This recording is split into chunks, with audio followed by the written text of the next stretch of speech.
Hello, everybody. Danny Segura here. Welcome to my UFC Florida recap, right? UFC on ESPN 8, whatever you want to call it.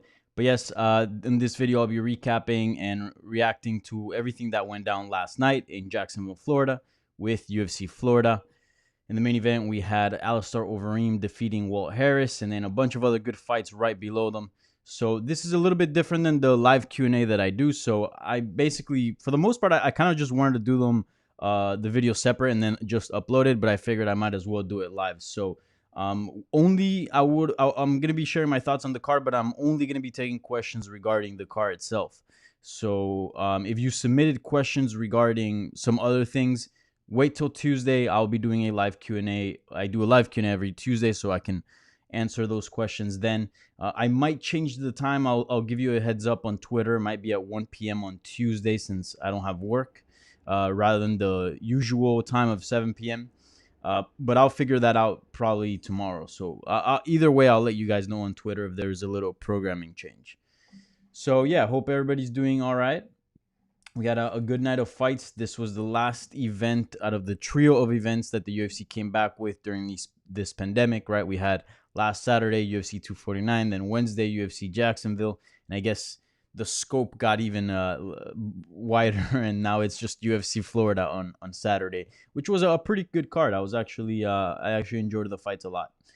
So yeah, let's get right into it. If you guys submitted questions via Twitter, I will answer those according to their fights. I believe the only two questions that were submitted, I wasn't expecting many, were regarding the main event, so I'll answer those during the main event talk. But if you have any questions as I'm going through this chat, I'll be monitoring the YouTube live chat. So let's say I'm talking about the co-main event, you have a question about that, feel free to throw it on there and I'll answer it as they go. So not really chronologically as far as the questions are concerned, but mostly in order of the bouts that I'm talking about. So yeah, feel free to throw anything on the chat.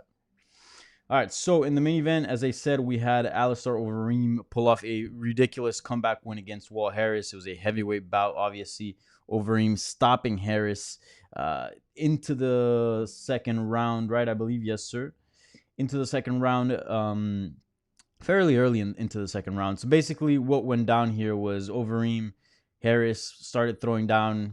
Both of them were having pretty good success. It was a fairly even fight. Then Harris caught Overeem, rocked him, dropped him, and then followed up with crazy ground and pound. I mean, the fight looked like it was going to get stopped at any moment, especially given some of the controversy that we saw with the Anthony Smith fight. You would think referees might be more, attentive, might be a little bit more prone to stop fights early, given all the controversy that's happened in the last few days. But no, the referee actually let the fight go, and I thought it was the right call. Overeem, yes, he was hurt, but at all times he was intelligently defending himself, and not only just defending himself, which is important, like Anthony Smith was doing, but he was actually improving positions. Like things were getting better. Now things would get a little worse, and it would go back and forth. It was a bit of a dance, but nonetheless, Overeem was having some success in his defense. Eventually got back on his feet. There was some scary moments there still, but it looked like things were improving for Overeem. So it was a good call by the referee. Then the fight is over. Overeem actually gets a reversal within the first round and starts landing ground and pound. Very tough round to score. A lot of people gave it 10-10 that I saw on social media.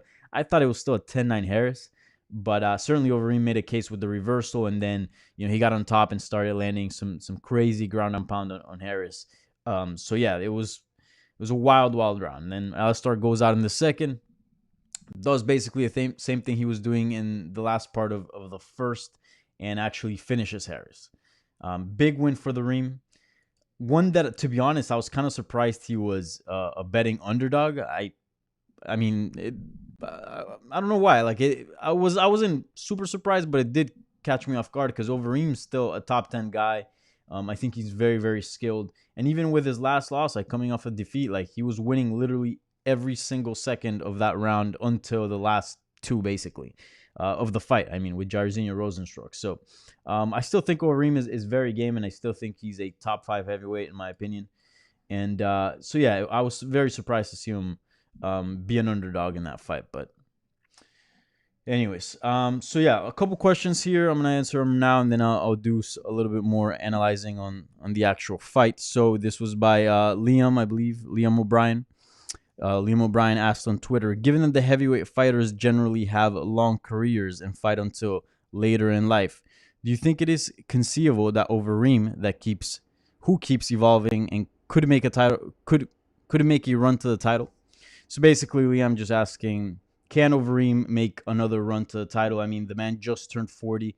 Literally, today is his birthday. There was actually a funny video that surfaced on his Instagram. He posted it, was his corner basically singing happy birthday and celebrating him turning 40 as he was getting his post-fight medicals done. So what a way to turn 40, man. That is literally the most badass way to turn 40.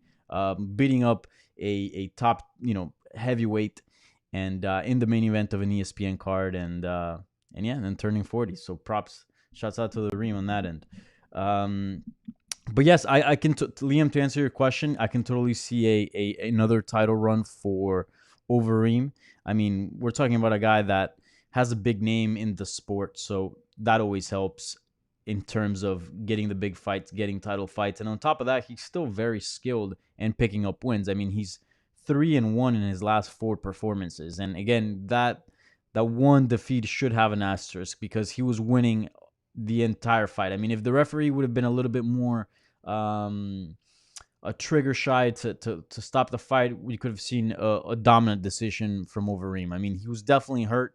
He got dropped hard by Rosenstruck, but again, it was like 2 seconds that he probably could have gotten through. So or maybe not. We don't know. But anyways, he's still looking very sharp. I think the only issue with this game might be his chin. I mean, I don't think he has a weak chin because he clearly took some big shots against Harris and survived.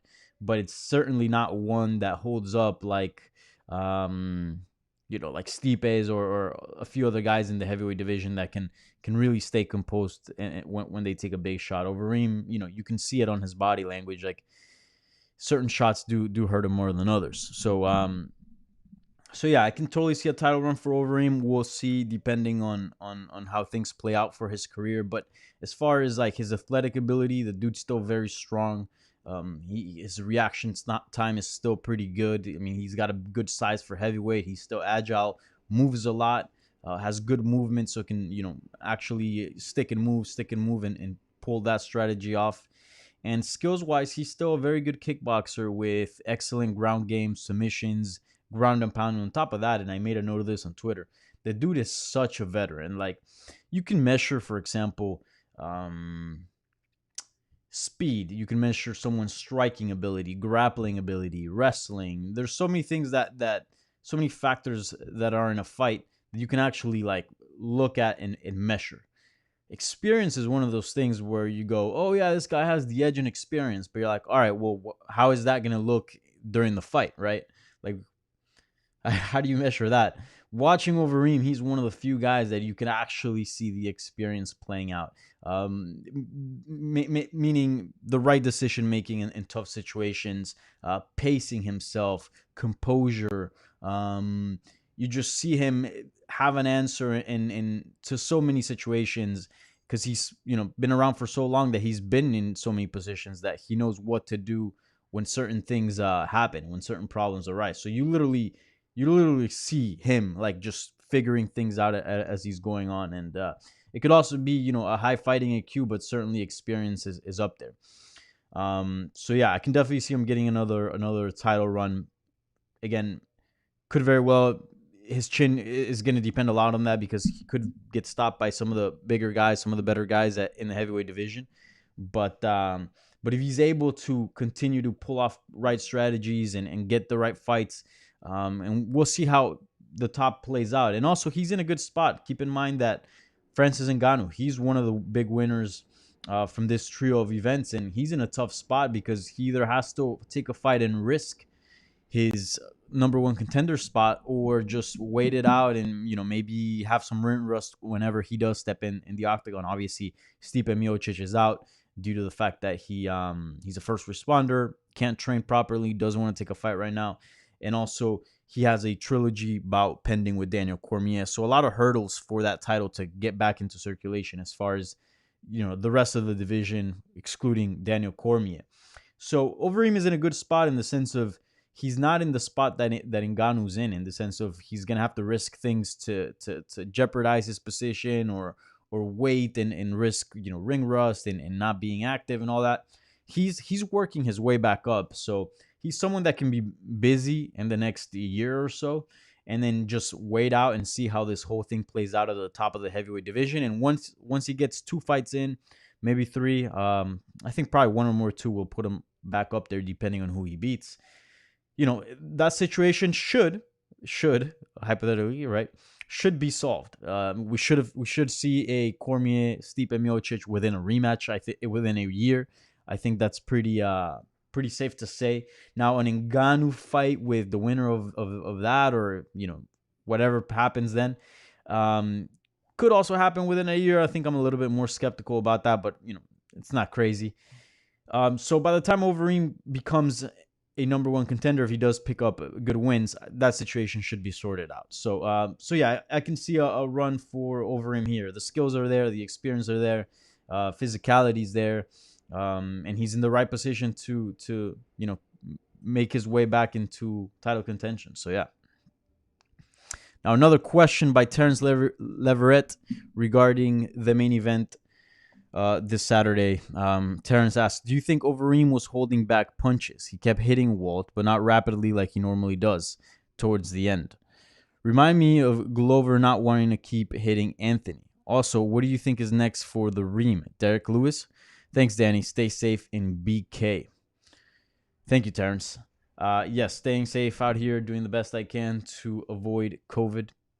But yes, and also, dude, the weather in New York City has just been amazing in the last few days. I'm gonna go out. I'm gonna take Hachi out for a big walk in a bit because it's just he's looking at me right now because it's been so great. It's just this is awesome. I mean, COVID. I mean, obviously, it's a very unfortunate situation and everything, but it did hit us like at the right time during spring and stuff. Imagine like COVID during winter. That would have been rough, where you're just basically stuck at home. It's dark most of the hours of the day, right? It gets dark at like 4 p.m. It's cold and miserable. And then on top of that, you're going to have to be, social distancing and all that, man. That would have been rough. So yeah, at least we have nice days. The only positive thing going on.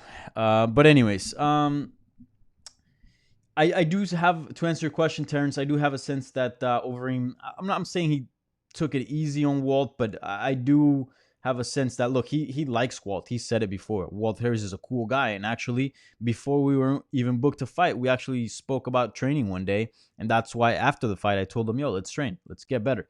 So it's clearly a guy he likes. They might not be best friends or anything like that, but it's a guy he respects and a guy he likes. And look, Overeem is also a father, so he can understand sort of what Walt Harris is going through. Obviously, he didn't that situation didn't happen to Overeem, but as a father, I'm sure he feels for Walt Harris and everything that his family and himself have gone through in the last months. So I'm sure there was no ill will there, and we know that when there's some sort of ill will, like the Khabib, McGregor, or other bouts, you see that play out in the fights of guys just not only wanting to win, but also making sure they cause damage in the process.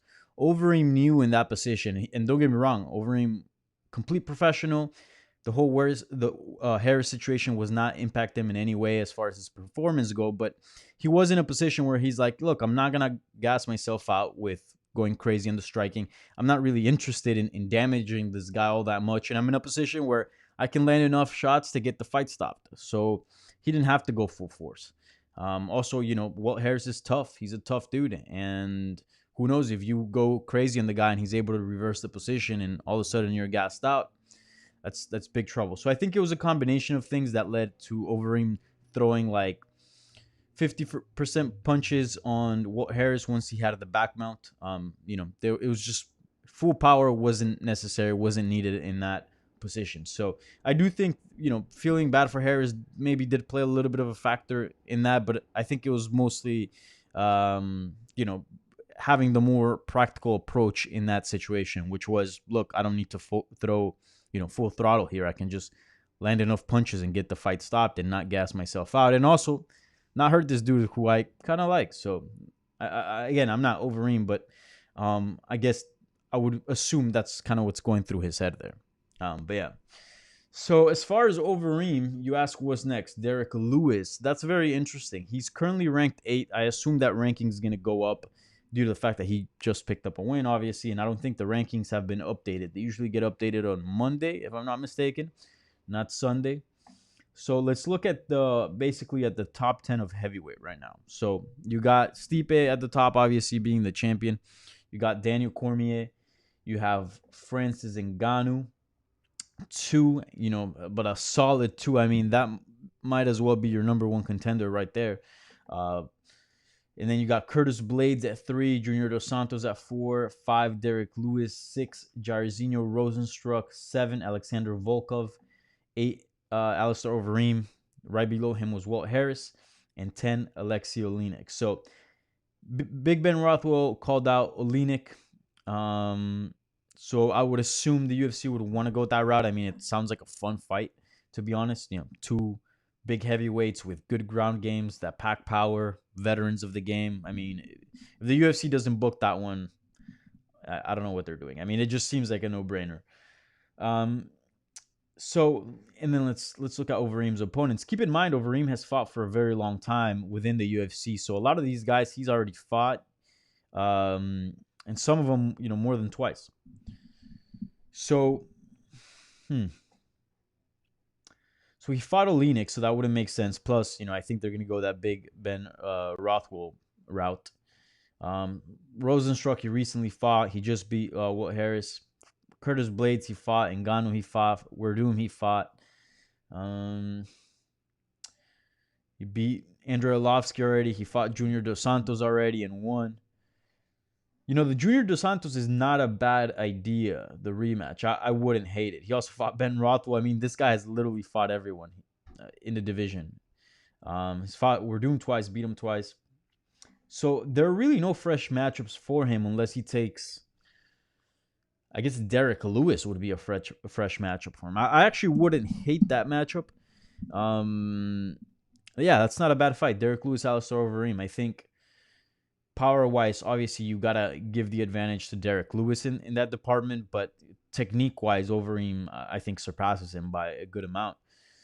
He's just, he's just been around the game for longer. He knows, more techniques. He just has an extensive library of techniques and fighting. So it could be a good bout and could be quite entertaining. It would very much be like the Rozenstruik fight, where clearly Overeem was the better technical fighter, but with that power, you're always on the edge of your seat because things can end in 1 second, and Derrick Lewis can do just that. I actually also like the Derrick Lewis Jairzinho Rozenstruik fight. I know Rozenstruik's coming off a loss, and Derrick Lewis, I believe he might be enjoying some wins, and also he's not a big fan of fighting during the pandemic. But from an action, yeah, he's on a 2-fight win streak. From an action standpoint, that would be fun. So, I wouldn't hate the revisiting that Junior Dos Santos rematch, and I think also the Derrick Lewis one for Overeem seems appropriate as well. Yeah. Also, it'd be fun to see. It seems like there's a trend of light heavyweights moving up to heavyweight during these times. It'd be kind of fun to see maybe a light heavyweight, move up and try to challenge Overeem. That'd be kind of fun as well. So yeah, I don't know what's next for the Reem, but I think Derrick Lewis or Junior Dos Santos fights make sense. All right, now I'm going to visit questions to see if anybody has anything to say about the main event. If not, I'll move into the co-main event.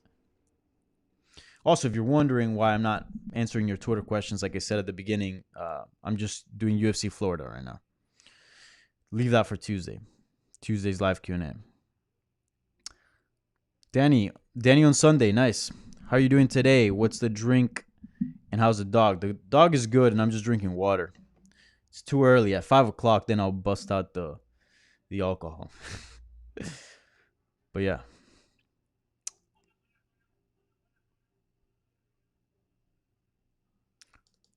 Anonymous dude 123 donated $14 to the super chat. So shouts out. So yeah, that's a little feature that I unlocked. I keep forgetting because it's so new. I unlocked it for last live Q&A. So believe it or not, with the money that people gave on that live Q&A, I also had to put in some money of my own, but I ordered a new light kit on Amazon. So I will be installing a new light kit behind this camera, and I should be looking a little bit more clear. Because right now I have a lamp for my desk that I use it for lighting as well as the natural windows. But if you see this side of my face is a little dark, maybe we can even that out with some lighting. So just know that the money you donate is very much appreciated. Thank you so much, Anonymous Dude 123. I will never know who you are, but thank you. And yeah, just know that it will go towards buying equipment and just investing and making this whole experience better. And I do have some things in the work as far as improving this whole thing. So I've said it a million times, but yes, the super chat money goes a long way. So I appreciate the donation. Thank you very much. And don't feel obligated. It's only if you wanna support. Just subscribing, giving a like, following me on social, Twitter, Instagram, Facebook, the whole thing. That is more than enough. But if you want to go the extra mile and donate, I will appreciate that very much. Let's see.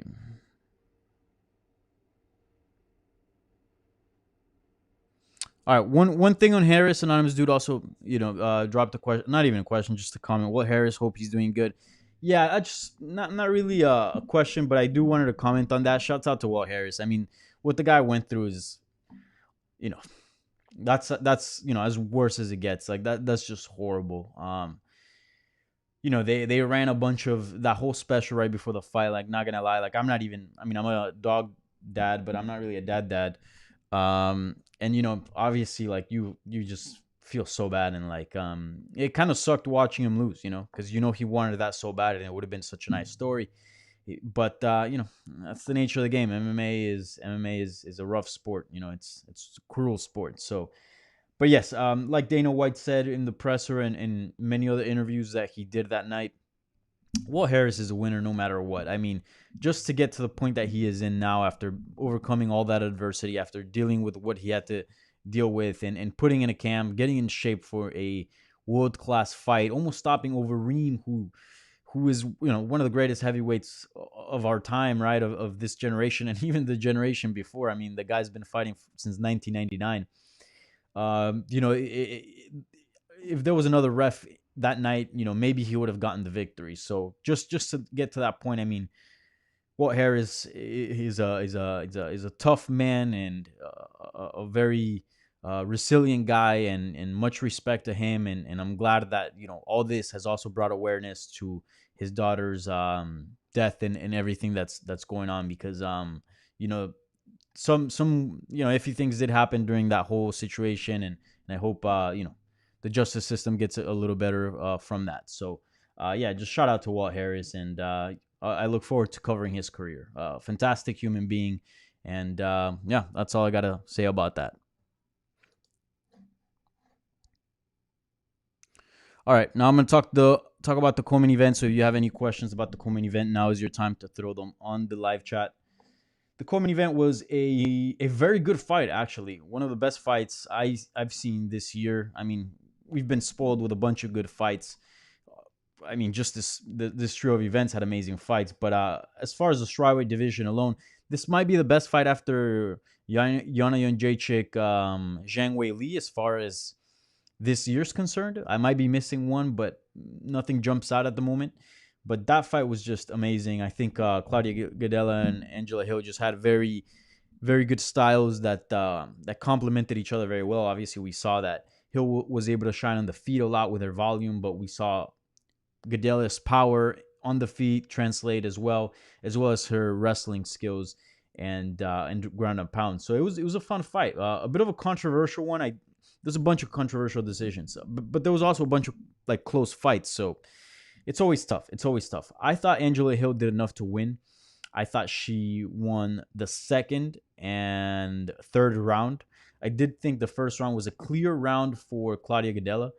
I mean, the striking was fairly even for the time that the fight was on the feet. And then when the fight got to the ground, Gadelha was just dominating, controlling all positions, landing ground and pound, and just, just being super dominant on the ground. So that was definitely a clear 10-9 for Gadelha. But I think the second one was pretty pretty dominant from Hill. I believe Hill did get a knockdown, if I'm not mistaken, right? She dropped Gadelha. And then the third was pretty even. I thought that was the closest round. Gadelha had some good shots. Her boxing looked so much better than ever before. Clearly, what she's doing in New Jersey by switching camps is working for her. Her boxing looked like it improved a lot.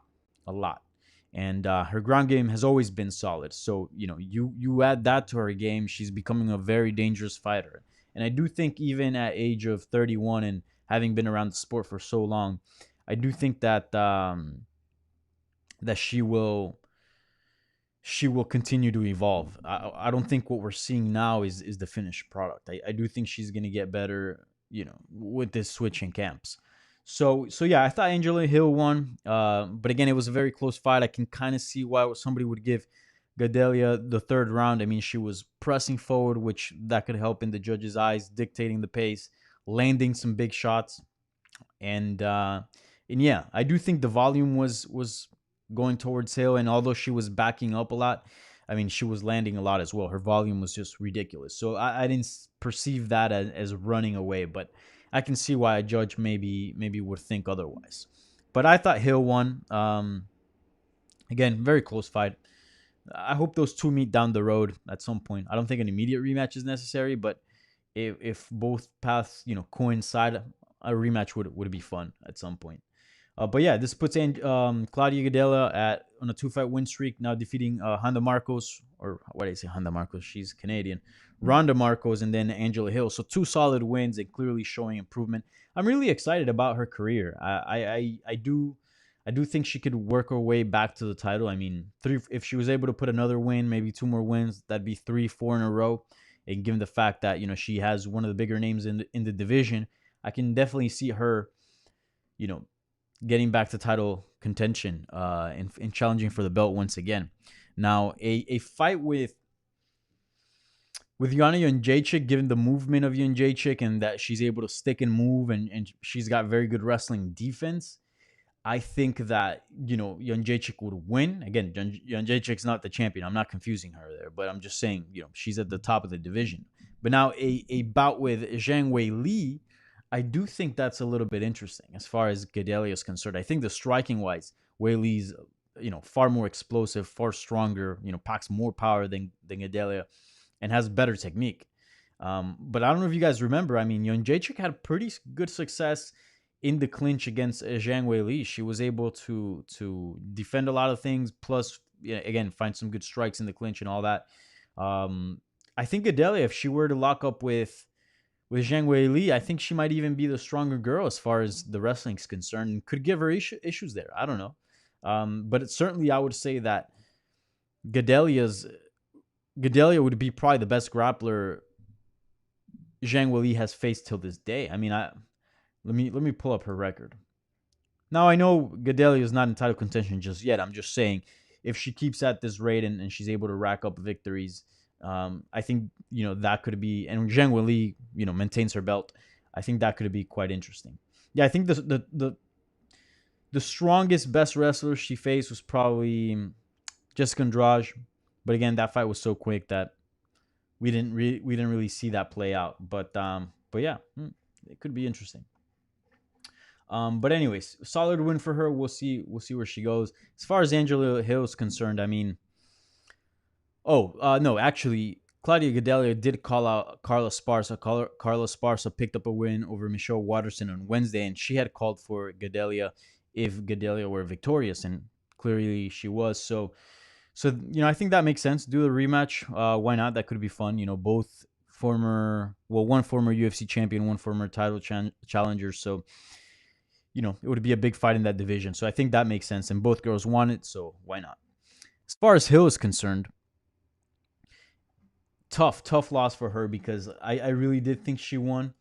And, on top of that, she was in a nice little run. I believe she had 3 fights in a row, yes, so that would have been a 4th win, plus a win over Claudia Gadelha, which, it's a big win in the strawweight division. So it was a big moment for her, and I do think she got a little bit cheated, there in the judges.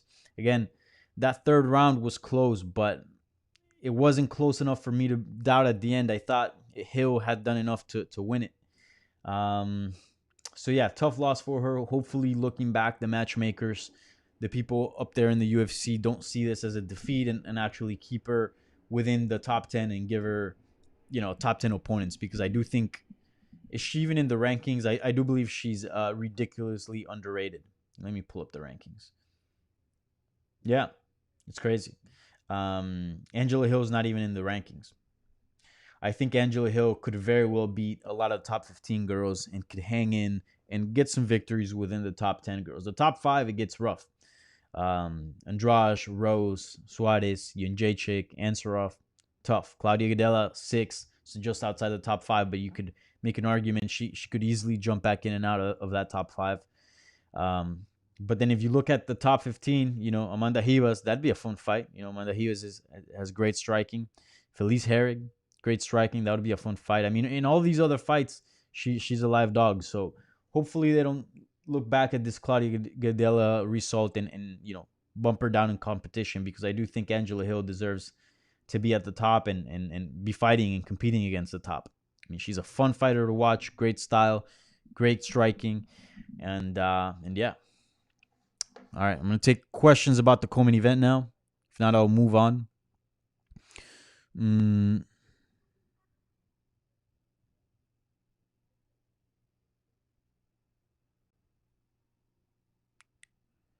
Whoop.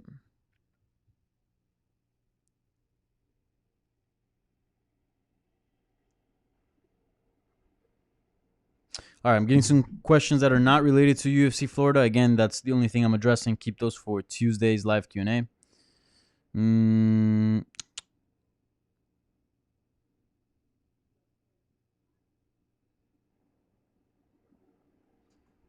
All right, yeah, so nothing regarding the co-main event.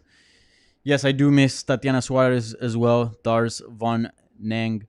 Yeah, she's a great fighter. I think, she should be the one next challenging for the belt, but clearly, not in the mix right now because she's had neck issues. I actually reached out to her team, sent her an email, but they never got back to me. But I'll see if I can set up an interview when I return to work with her, because it is important to see where she's at and what her thoughts are, being the number one contender, and then just seeing the division evolve and continue to flow as she sits on the sidelines. So we'll see if I'm able to get that interview. Strong hair game, Segura. Yeah, dude, my hair game is insane right now. I haven't cut my hair since before UFC 248. That was the last time I cut it. Like a week out, I'm like, all right, I'm going to cover this event. I'm going to be on camera. Let's look presentable. And I cut my hair, and I feel like it's been 2 years since. But yeah, it's clearly taking over my head. It might seem like it weighs a lot, but currently I don't have any neck issues as of now. We'll see maybe a few months down the line. But yeah, it's just going crazy. And then I just letting the beard go wild. Figured, might as well, go wild 100%. So yeah, we'll see how I look in a few more weeks. All right, let's see what other performances stood out from UFC Florida. I might not touch on all of them, but if you want me to talk about a specific fight, I will. So right below the co-main event, Dan Ige won a split decision win over Edson Barbosa. Another somewhat controversial fight. I believe I had it scored for Barboza. Let me look back on Twitter. I'm pretty sure I had it scored for Barboza, but that fight was much closer than the co-main event. I think it was clear from what I remember that I actually don't remember exactly how the rounds went. Let me look back on my Twitter timeline. Yeah, so I did score it 28-29, 29-28 Barboza. And if I remember correctly, I think Barboza might have won rounds 1 and 2 pretty clearly, if I'm not mistaken. And then Ige won the third. But again, they were very close. I saw some people give the bout to Dan Ige, so it wasn't really super controversial. I did think Edson Barbosa did enough from what I remember. Barbosa looked good, man. He looked good at featherweight. Obviously, there was some things that he compromised. His speed wasn't really there. I mean, I think he's a little bit slower in this weight class than at 155, just given that he has to drain himself so much. He looked to have a little bit less movement and a little less volume. But so keep in mind, for those that play Call of Duty Warzone, switching weight classes is very much like modifying your weapons. Like when you go to to the barracks or whatever it is, in the sense of when you switch things up, you gain things in some areas, but you also lose things to some areas. And depending on your style, depending on how you're going to go about fighting, depending on the competition, you know, or the type of fight that you're in as well, the type of opponent that you're getting, you could actually perform better in certain situations at 145 than you would at 155. So yes, Barbosa, I thought lost a little bit of volume, lost a little bit of movement, lost a little bit of speed. However, I do think he has more power at 145, given the fact that, he's just fighting smaller guys. He has a size advantage, so when it comes to wrestling, he can fend off wrestlers a lot better, because not only does he have good wrestling defense, but now he has a size advantage rather than, at 155 fighting a Khabib who's huge, right? Who's had issues cutting down to 155, and we know that it's tough for him to get down to that weight. So at 145, he doesn't have to deal with the big wrestlers. He still has to deal with wrestlers, but given his takedown defense, plus now that he has a little bit of size advantage, that aspect of his game has improved. Also, I think his power translates a little bit better at 145. And his chin, he did get tuned up by Dan Ige a few times, but Dan Ige is a fantastic fighter. I think he's very underrated.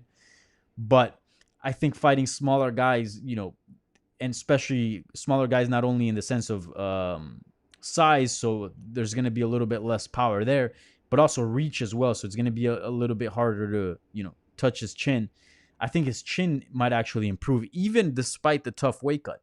He did make the weight, and his performance didn't look like someone who was hurting and was debilitated because of the weight cut. So 145 could maybe be his home. We've also discussed before, I've mentioned it, how making 145 once is doable, but doing it multiple times, that's a different story, right? Twice, 3, 4 times. Now, he might only need to make it 3 times, 4 times to actually get a title fight and, get his hands on gold. He doesn't have to fight 10 fights in the weight class. So we'll see. He also expressed interest in moving back and forth if there's some interesting fights that open up at 155. So we'll see. But I'd like to see him stick at 145 at least one more time against maybe a different style of matchup and see how he fares then.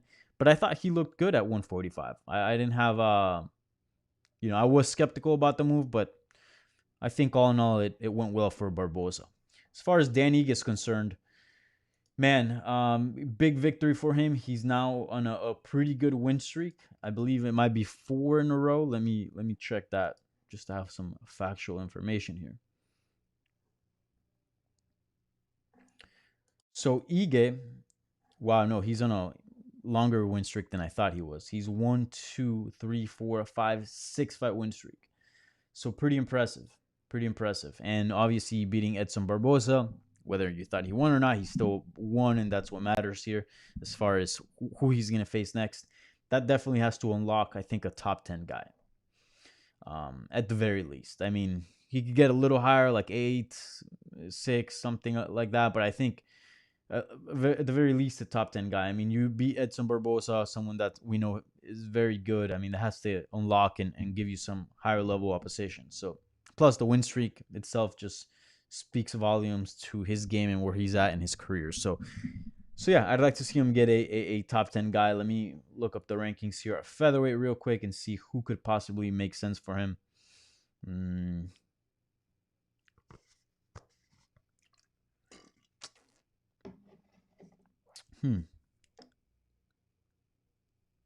So Ige is ranked 15 right now. Yeah, there's a bunch of fights. Is Josh Emmett fighting anybody? That could make sense. Jeremy Stevens, even though he's coming off a loss, I mean, it's still Jeremy Stevens. Um,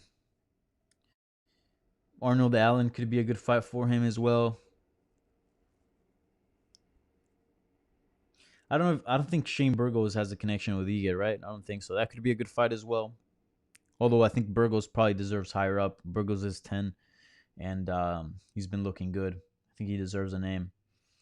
Yeah, tough situation right now. Yeah, because again, featherweight is a little bit tied up as well. So, yeah, Korean Zombie would be good. Rodriguez fight would be good. Yeah, there's a bunch of good options for Egan right now. So yeah, good win for him. All right, a couple more fights here I want to touch on. I'm just gonna cover the main card basically, and then if you guys have any questions about the prelims, I can dive into those. Right below that, it was Christoph Jotko versus Erik Anders. I actually had it scored to Erik Anders. A lot of people scored it for Jotko, and when I was done, I was actually doing a recap on MMA Junkie on that specific fight, and I was writing it because so to save time, you kind of prep it a little bit, like you see how the fight is going, especially if you think it's gonna go to a decision. So you kind of start writing it already, but you also have in mind that decisions can go either way. And if it changes, well, bad luck. You're going to have to change the stuff. So you don't go too ham, but you already start pre-writing some stuff.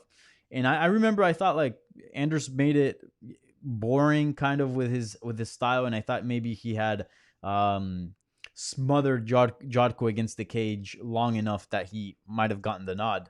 Now, Jotko did have the better striking, the more efficient striking, the cleaner striking. But even then, he never really hurt Anders from what I remember, and never really landed something where you go, ooh.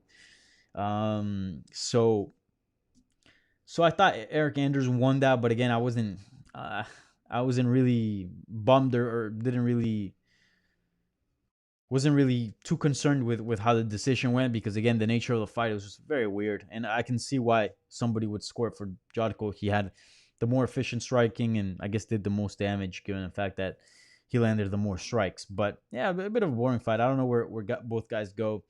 Erik Anders, I believe now he's 5-5 in the UFC. At some point, he looked like a guy that was going to become a big player at 185. I still don't want to kind of discard his chances of doing that, but I do wonder, how much farther his ceiling is. He's how old is he? I know he's 33. He got into MMA fairly late. He doesn't have a lot of fights. He's 13-5. It's not like he's been around for a very long time, but still, at this point in time, I think if he had a real potential to become champion or something like that, we would have seen it now. I think he might linger within middle tier, middleweights, which that's fine. You can be a successful MMA fighter and pick up good wins, pick up good bonuses, pick up a good paycheck, and have a good career. Just picking up some solid wins here and there. But I do have questions as to how far he can go from now. As far as Jericho, he's on a 3-fight win streak. He's 30. He probably has a little bit more upside. He's lost to guys that fighters that would probably reach that top level, would probably get through guys like Uriah Hall, David Branch, Brad Tavares. And his last 3 wins were decisions. So I don't know where he goes from here. Again, he could be in a similar situation of Anders, even though he's on a win streak and beat Anders. But yeah, not much to talk about that. I mean, maybe get him a 3-fight win streak, maybe get him a top 15 and see what happens there. Now, the fight that opened up the main card on ESPN, that was controversial, I thought. Sonia Dong versus Marlon Vera. Holy hell, that was a really good fight. I consider it a bantamweight fight, but it happened at 145. But both guys are bantamweights, and I have the sense that neither of them are going to stick at 145. It was just like a situational KJ Noons, Sam Stout type fight where, it's like, all right, we're both in the same weight class. F it, let's just move up, avoid the weight cut. Tough times during the pandemic. I'm pretty convinced Marlon would have made 135, but I think the issue was with Sonia Dong. But man, it was a tough loss for Vera. I really do feel for him, because this is a guy that's putting five wins in a row with 5 stoppages, and on top of that, he's just looked so good on his game. It's not that he's winning, but he's actually progressing, and it seems to be like right now is the perfect time for him to be making these leaps as far as technique goes, because he's 27. So he should just be entering his prime, and you feel that he is, given the 5-fight win streak and the 5 stoppages and just how his game has evolved. And here he has a loss to Song Yadong, who's another prospect who's 22, a little bit earlier into his career than Vera. But yeah, Vera deserved a full training camp and a name for his next fight. But he's a guy that's willing to fight anybody, anywhere, anytime. So probably maybe not the smartest decision to fight Yadong, because like still a game fighter and someone that doesn't have a big name. So before he was matched up with Eddie Wineland. You know, he's not in the rankings, but again, former WEC champion. It's nice to get that name under your record. And then before that, it was Jimmy Rivera, who's in the top 10. So yeah, those are risky fights, but the reward is definitely worth it. But yes, I mean he made the choice to go in there and compete. Still put on an amazing fight. Still put on a fight that I thought he won. I had it scored 29-28. Vera, I believe he took. Let me go back into my Twitter timeline. So I didn't really score round by round on my timeline, but I do remember Vera taking the third and I think the second. It was clear that Yudong was pretty good early on and had a power advantage, but I think Vera closed that gap with his volume, and it seemed to me that Yudong was fading towards the end. So with the elbows, Vera was landing amazing elbows from the clinch. So I really thought he did enough to win that fight. I think probably the closest fight of that main card was the Dan Ige versus Edson Barbosa, and then I think right after that was probably Vera Yadong. That was a close fight.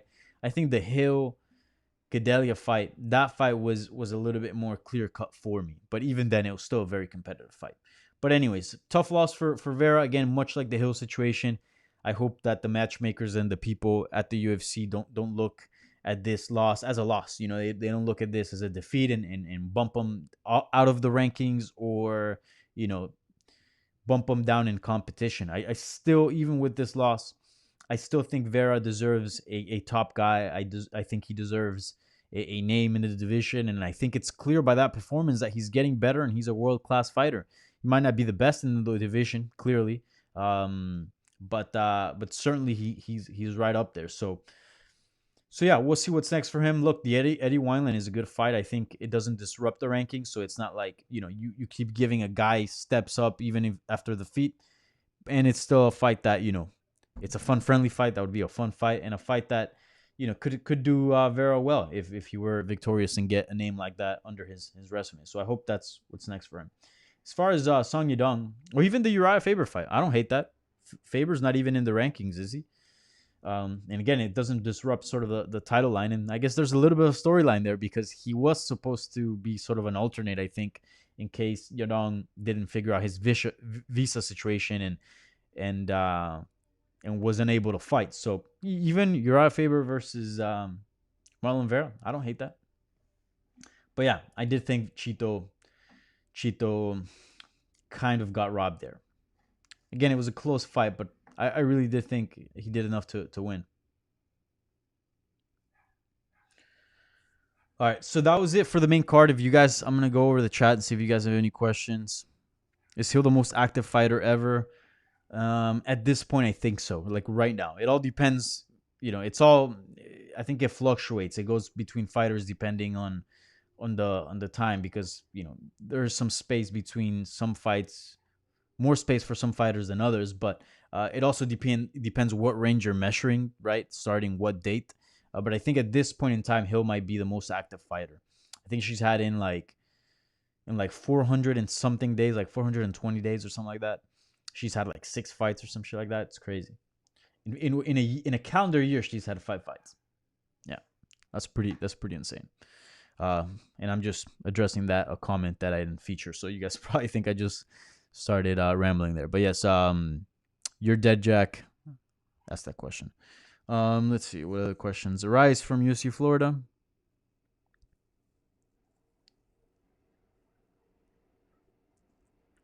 Okay. Tristan Shorehouse. Danny, how do you think Ige would do against featherweight top 10? Thought he barely beat Barbosa by split decision. I think he would get KO'd by Emmett, Cater, etc. I don't know. I don't know. And that's why we have fights to figure things out. I do think some of those guys would give him a lot of issues, and I think I would favor them to win. But just because you favor somebody, that doesn't mean you shouldn't do a matchup like it's not worth doing. Underdogs exist, and underdogs exist, for a reason, right? Because they need to prove themselves. So I do see enough in Ige's game where he's evolving and he's becoming a big deal. I thought I picked Barbosa to win this fight. I thought Barbosa was going to win it, and I didn't think Ige would look this good. He's clearly improving, and he's clearly making a lot of changes to his game that will allow him to compete against the top 10.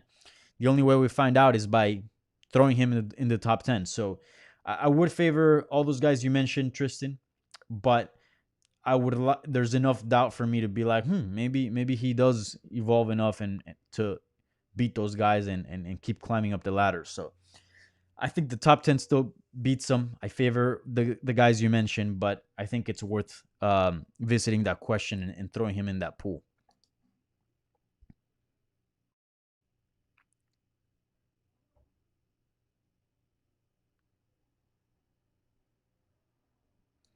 Anonymous Dude 123. Shouts out to Anonymous Dude. Speaking of COD, it appears of gamers in this chat. What?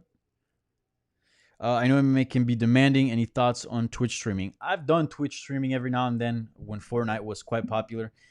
I told you guys I'm not very good at Warzone yet. But if I get good, I'll maybe start streaming because I don't want it to be like some camper shit, me hiding in a bush, some boring fight, some boring Warzone match. But I've actually gotten pretty good. I've won several times now, so I could very well do a Warzone streaming Twitch thing this week. So yeah, totally. I mean, I have a Twitch account. I don't use it often. I used to use it more, but I do have more time on my hands nowadays. So definitely could be doing a COD streaming this week. So keep it locked to my Twitter. Follow me on Twitter at Danny Segura TV. And if I do decide to stream this week, there will be a link there and I'll let you guys know. But yeah, totally. I'm definitely a lot better now. I'm averaging out like 3-4 kills a game. It's not bad. Sometimes I can do, I think the most I did was 9 and I placed second. And that was without a team. My whole team died within like the first 2 minutes. And it was one of those games where I was going to hit leave game just to restart with a new squad. And I'm like, F it, I'll give it a shot. And then I picked up my loadout and the circle got really small. It kept getting smaller and I kept killing people. Squads out, I eliminated like 2 squads. So yeah, it was crazy. It was a crazy game, my craziest game. But I've definitely gotten better.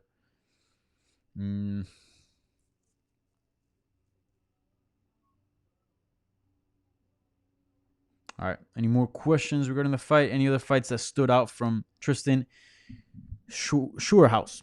Any other fights that stood out to you from the prelims? Yeah, so the prelims were pretty good. So Miguel Baeza knocking out TKOing Matt Brown. That was pretty impressive. Miguel Baeza, I watched his first UFC fight live in Tampa. I covered that fight. It was Michelle Watterson versus Joanna Jędrzejczyk. And he trains out of MMA Masters. It's a very underrated team, MMA Masters. Luis Baum Palomino's from there. Like since I came up through MMA media in the regional circuit in South Florida, I got to see a lot of the MMA Masters in Miami products, and they're very, very good. Ricardo Lamas trains at MMA Masters. I believe he now splits his time, but at one point when he lived in Miami, he was full time at MMA Masters. They also have a nice little gym. They're not talked about often. Amanda Nunes actually came up through MMA Masters before she did a switch to American Top Team. Believe it or not. Who else? A bunch of regional guys came out of that team that were really good. They're not big, but they do a good job. Luis Baum Palomino, the guy who gave Justin Gaethje those 2 wars in World Series of Fighting, he's from MMA Masters. There's a few others. But anyways, Miguel Baeza is from MMA Masters, and he's looking good, man. He's looking good. He's undefeated. I believe he's 9-0 now. Let me pull up his record here. And he just defeated a big name like Matt Brown.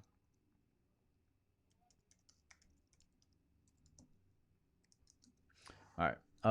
So yeah, he's looking good. That fight really stood out. Yeah, he's 9-0. He's a young guy, and he's got a cool nickname, Caramel Thunder. And he's just 27, so he was born in '92, like myself, '90s baby. And yeah, this is a guy like 27 is an interesting age. 27 is just like, I don't think it's prime, but it's like the beginning of prime. For a lot of athletes, especially MMA fighters. Because at that point, especially if you had a like conventional start to MMA, at 27, you should have like a good amount of experience. Again, you're not the most experienced guy in the world, but you're experienced enough where you're not a rookie. And if you're put against a veteran, like there might not be a huge disadvantage there in the experience factor. And also your body's just still doesn't have that many injuries. You're fairly new to the game, and your body's just peaking right now as far as athletics go and being in the right condition and muscle mass and all that. And then as you go on 28, 29, 30, I think that's really when you dive into the prime and get better. And then after 30, I think depending on the fighter, it could start dwindling down.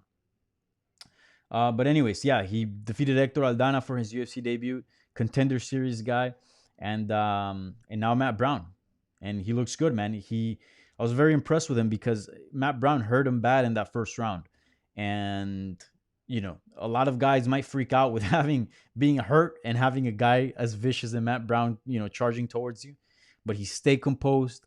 He didn't freak out. He made the right decisions even when hurt. So he had good decision making. His striking, he was still dangerous while hurt because you remember he went on to drop Matt Brown, and man, his striking looks sharp, looks quick, explosive. I want to see how his ground game looks. I don't think we've seen much of it, but as far as the feet goes, the guy's dangerous and he could be a big problem to a lot of guys. He's 27. I think he's an interesting prospect. So I wouldn't like for the UFC to rush him and throw him, right into the top 10. I do think Matt Brown was a good name, someone that's, not high up in the rankings, but has a good name and has been around the sport for quite a long time.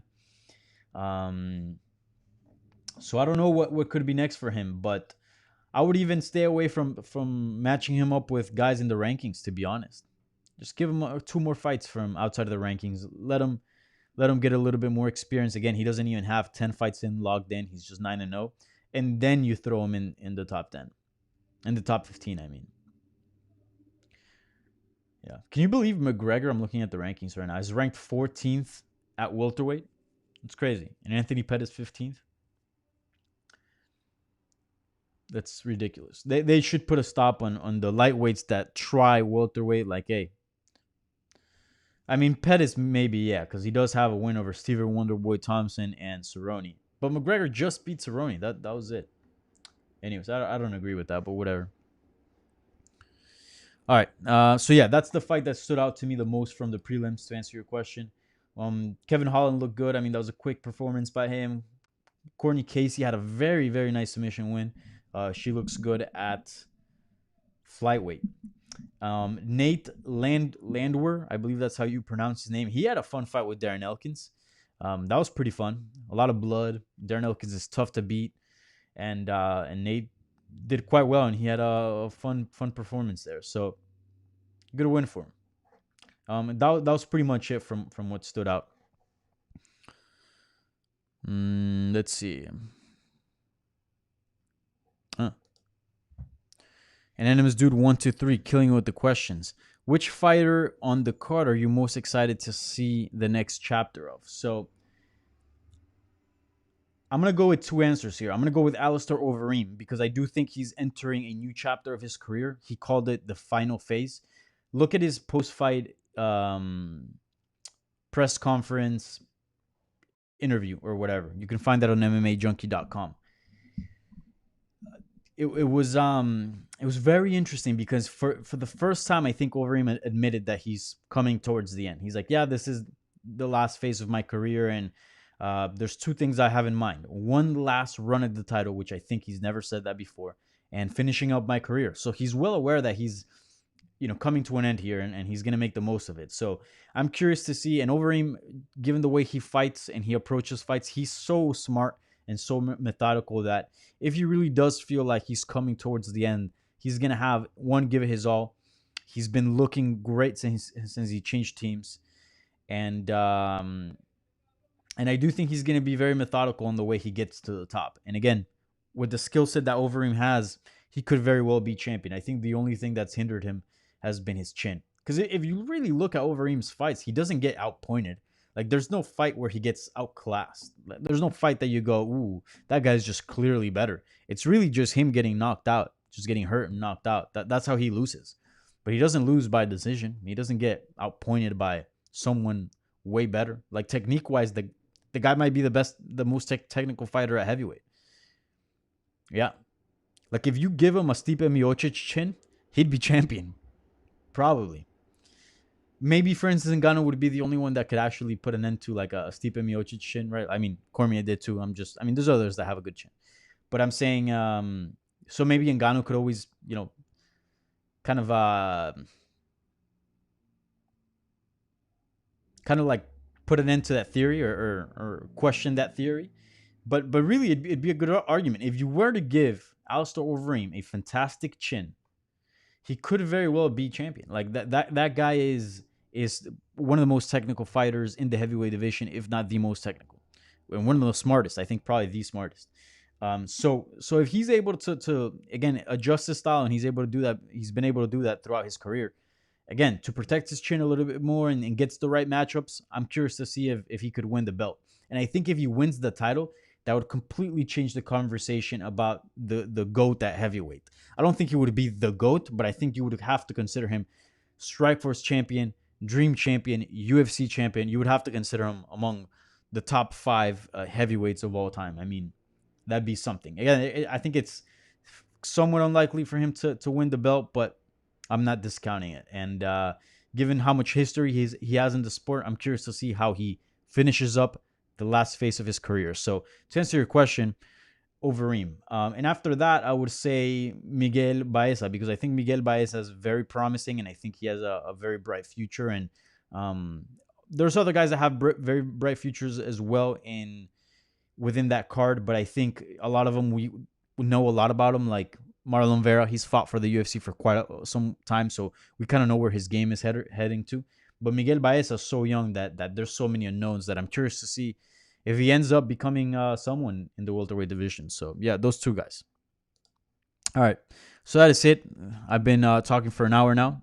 I appreciate you guys submitting the questions and pumping in the conversation in this recap. And yeah, so again, I'll be doing a live Q&A on Tuesday. I might change the time on that from 7 p.m. to 1 p.m. Eastern.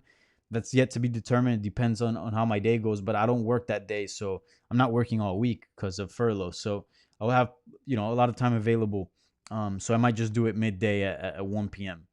I think it's a time that might suit most time zones, and it might suit my schedule as well. So we'll see how that goes. So follow me on Twitter to find out if that's going to be a switch. Either way, there's going to be a video scheduled here on this YouTube channel, so you'll see the timing. I'll do that. If it's at 1 p.m., I'll do it the day before. If it's at 7, I'll do it the morning of. So yeah. What are other things as far as updates on my end? No, that's it, man. Follow me on Instagram at Danny Segura TV. A lot of people you guys, for whatever reason, ask me for a lot of music recommendations. I'm always posting kind of like what I'm listening to, some cool shit. So, and I have a really weird taste as far as it ranges across a lot of categories and types of music. So